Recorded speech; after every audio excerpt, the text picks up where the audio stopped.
Now, the Road Fund Administration, RFA, is mandated by its Act to collect road users' charges and manage the road fund. Revenue is collected in the form of fuel levies, motor vehicle license and registration fees, cross-border charges, mass distance charges, abnormal load fees, road transport and domestic road carrier permits. Now, the Road Fund Administration is engaging stakeholders for its 5-year business plan for the period of 1st April 2023 to the 31st of March 2028.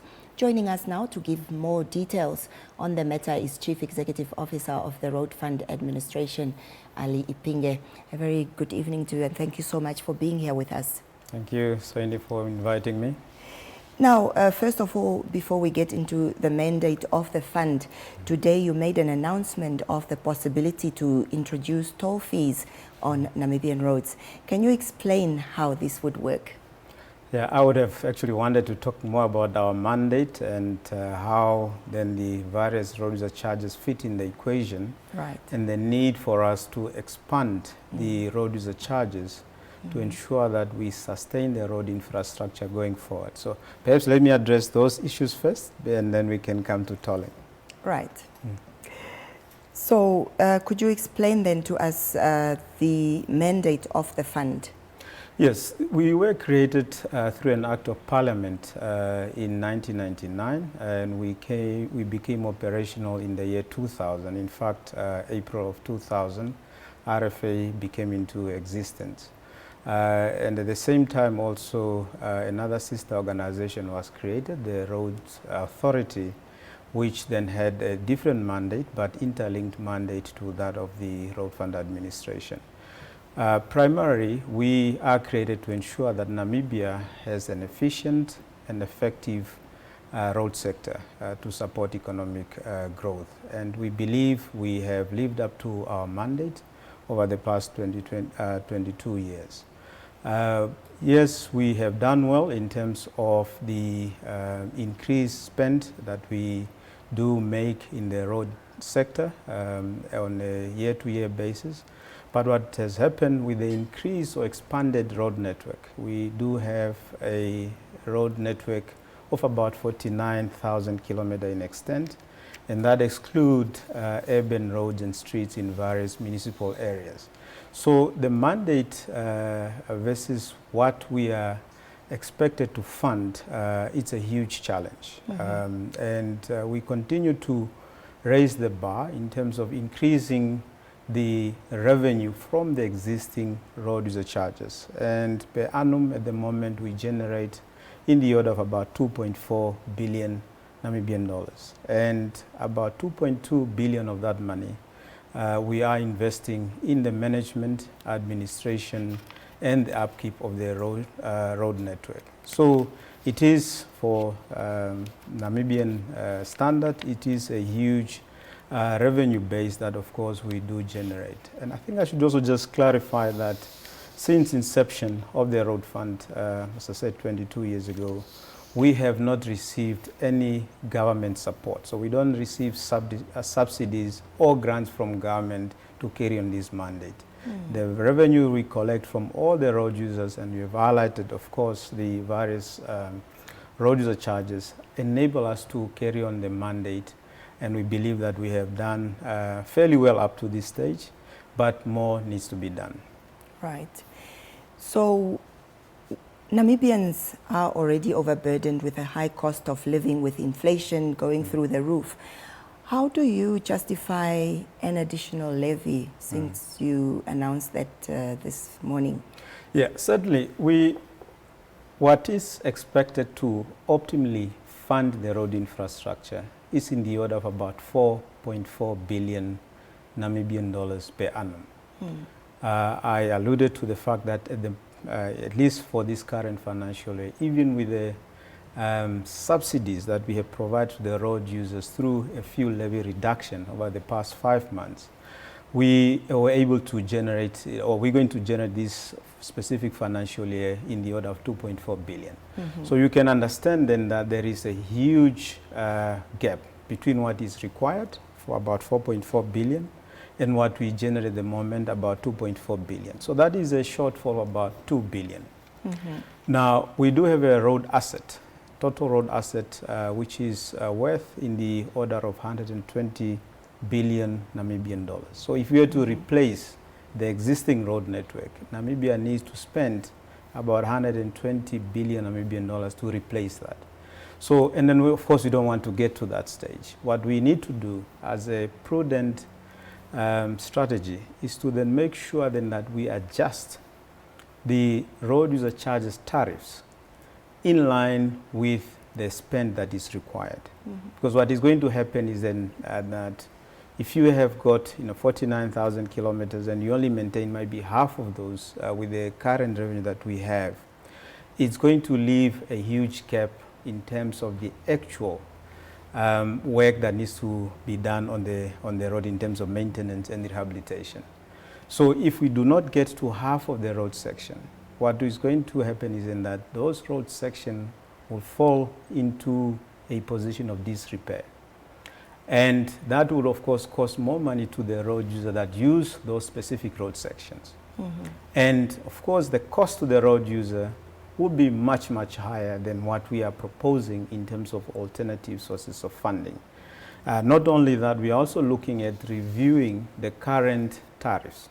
And if I can just delve into the fuel levy, which makes up about 58% of our current revenue. So that fuel levy, as I said, it's subject to major international market shocks, and the trouble in the Ukraine and Russia has not helped the situation. Right. And that has nothing to do with the road fund. Our fuel levy rate has not increased, even with the huge increase in the fuel price by the road user. Our levy remained constant. In fact, it was dropped by half, and that has cost about 350 million over the past 3 or 5 months. May I ask why it has remained that way? It's exactly the point that you raised earlier on to say, can we increase the tariffs or charges to the extent that it will disadvantage the road users more? I'll give you an example in SADC. South Africa is quite close to home. Our economies are interlinked. South Africa fuel levy that accrues to the road sector for maintenance and rehabilitation, it's about $4 or 4 rand per liter of petrol and diesel sold in South Africa. At the moment, our rate is $1.50.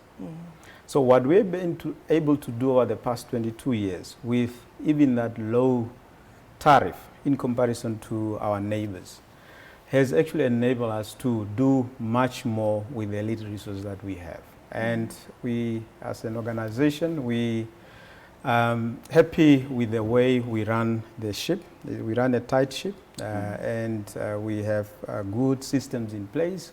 We are efficient in terms of how we collect the revenue and how we maintain or how we use that to maintain the road infrastructure. So what we're saying, so these tariffs were set in the early 2000s, and it has not adjusted accordingly in line with increased road network, but also in line with the increase in the actual cost of doing road maintenance work. So that is a gap that we need to close. Right. So now, just for comparison purposes, $4 or 4 rand in South Africa, $1.50 in Namibia is a huge gap. But should we even be comparing ourselves to South Africa? I mean, we being the small country and small economy that we are, and they being more in numbers, for example. I looked at it this way. Right. With the tariffs being low, we're able to maintain even good rankings in terms of the quality and access of our road infrastructure, either in Africa or globally. Right. So it's about, of course, using the little resources that you have to maximize on your return. But certainly, being a small economy and having an extensive road network, I think we are number 5 in the world in terms of the road per capita. So in other words, per person, if you were to chop up the road network, we have got the 5th, we are number 5 in the world in terms of the per capita. What does that mean for a small population is in that your cost of maintenance is quite high. You have got an extensive network. And I can just give you an example. You can actually literally drive from the furthest point in the south at Noduver, and then pass at Ngoma or Katima Mulilo in the far northeast. It's about 2,500 kilometers. You could travel with ease from point A to B. And then also we have invested together with government a lot of money to expand rural access roads. But you don't build roads and you leave them like that. You need to maintain them, otherwise they will disappear.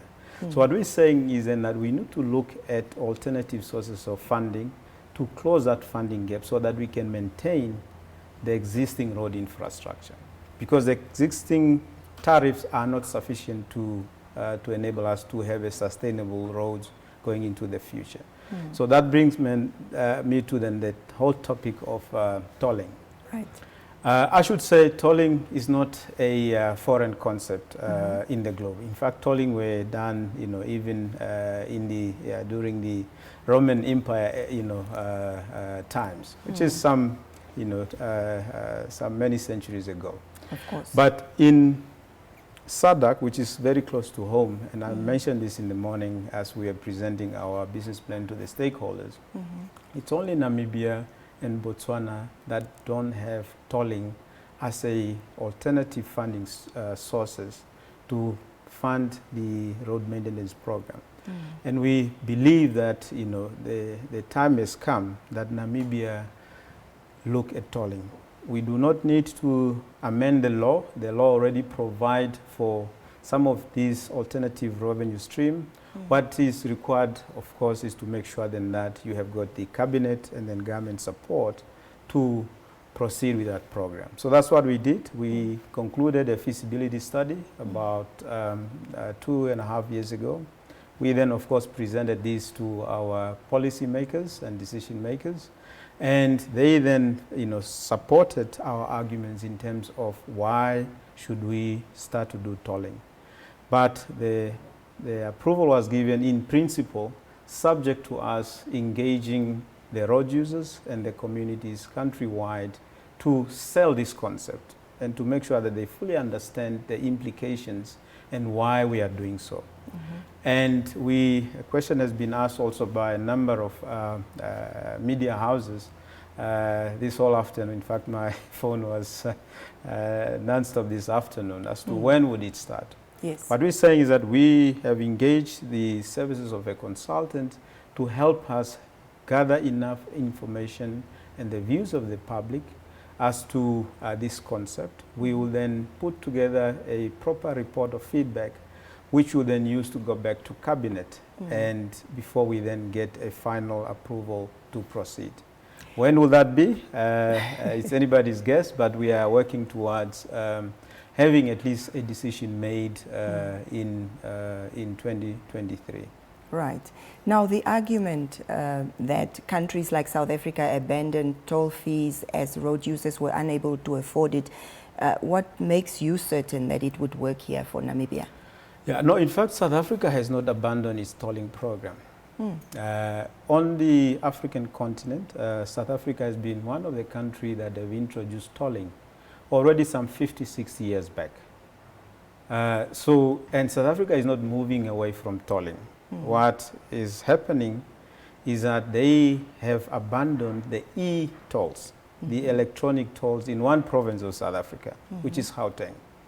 The rest of the, what I term traditional tolls, is basically we have a toll plaza and then boom down, where you pass and then, of course, before you proceed, you then need to pay that fee, whether it's a 10 Namibian dollars or 15 Namibian dollars per vehicle class. That, of course, are details that we have to work out once we have got an authority from the government to proceed. So South Africa have got these traditional tolls across its whole road network. So the e-toll is what has been abandoned, and of course government is, I think of South Africa has committed to then spend a lot of money to fund the improvements that were made on the Gauteng roads or highways where this e-toll was supposed to be implemented. So we are not, in Namibia, not looking at e-tolls And I think I should just clarify that to the road users, that we're not looking at Etolls. We are looking at your, what we term traditional tolls, where you have got a boom down. But of course, the world has moved on. There's a lot of technology that allow for ease of passing in these toll plazas. And I think the standard that you see in most countries about, you shouldn't spend more than 3 to 4 minutes passing through a toll plaza. So if you've got effective system, efficient system, which will then allow you to have prepaid, where you don't have to physically pay, but you can prepay some of your tag, that allow you to move freely within these toll plazas. So we are looking at some of those solutions to make sure then that we do not create congestions on those toll sections. Right. Now, the RFA is engaging stakeholders for its strategic business plan for the next few years. Could you briefly speak to us on what some of the core values this strategy will entail and how important they are to ensure that RFA is well in its mandate? We are actually, we thrashed out an ambitious program to ensure that we close the funding gap between what is required by all the approved authorities, including local authorities. They have raised an important point that we perhaps are underfunding the maintenance of urban roads and streets, and we have had them, and we have to look at the strategy then to close that funding gap for urban roads and streets. On the national road network, and of course that's where most of our funding goes, about 80% of our resources are spent on the maintenance of the national road network, plus also supporting the administrative expenditure of the roads authority and the native centers countrywide. So on the national road network, which most of us traverse on, we have a huge backlog in terms of rehabilitation, and some of our key nodes or modes of transportation and corridors have reached its lifespan. So we have to spend a lot of money to rehabilitate those. And to give an example, we raised some funding through a loan with a development bank, or KfW, it's a German development bank, about 4 years ago, to help us rehabilitate the first 90-kilometer section between Marienthal and Keetmanshoop. And that project alone is going to cost us about 600 million once it's completed. And we're only talking about 90 kilometers. And that whole stretch is about 240 kilometers. So you can imagine the cost, the actual cost of road construction is quite high. So we need to then look at how do you then make sure that to support that program, how do you make sure that your revenue support that? And that is really what we are trying to do. We have put in an increase of about 32% in our revenue for the next year, and then of course it will then be incremental increase over the period, over the current business plan period. Expenditure will check about 20, it will increase by about 25% over the same period. Right. Now, Mr. Ipinge, road work being carried out in the country has over the years come under scrutiny. And with that said, what are some of the road or some of the changes that this business plan will entail to ensure that quality roads are built and that repairs are of the best standard? Yeah. As a custodian of the road user charges, we are obligated by the road users, you included. I'm sure you do contribute in one way or the other to the road fund. We have an obligation to make sure that we create a value for you, the road users. How do we create value?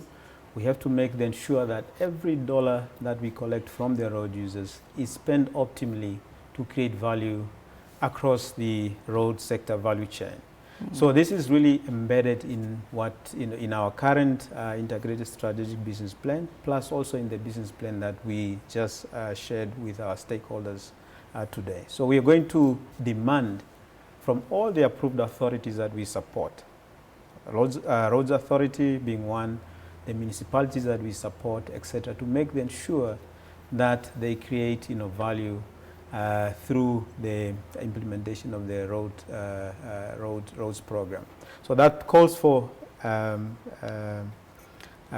diligent appointment of reputable contractors, And where consulting engineers are used, they have to be also vetted to ensure that when they design and when they supervise roadworks on the sites, then that whole mantra of value for money is then enforced. So, Mr. Ipinge, in 30 seconds, what is your hope that the business plan will bring about? Yeah, we need, for me as a CEO, and then I do see, of course, our peers in Africa, as I double up as the president of our African Road Maintenance Association. We have to ensure that we plan better and we do long-term planning. That, of course, is executable to ensure that we do not lag behind in terms of planning. And the tolling, for instance, is one of those tools that we want to use to make sure that we plan for the expansion of revenue, but also for the expansion of increased expenditure on the road network. And you don't want to get there 5 years from now and then you realize that we have not done good planning, and then the road sector falls into a state of disrepair. Thank you so much for speaking to us. Thank you very much. Road Fund Administration CEO Ali Ipinge speaking to us there about the stakeholders' 5-year business plan that they are planning to launch. Stand by for our global news roundup.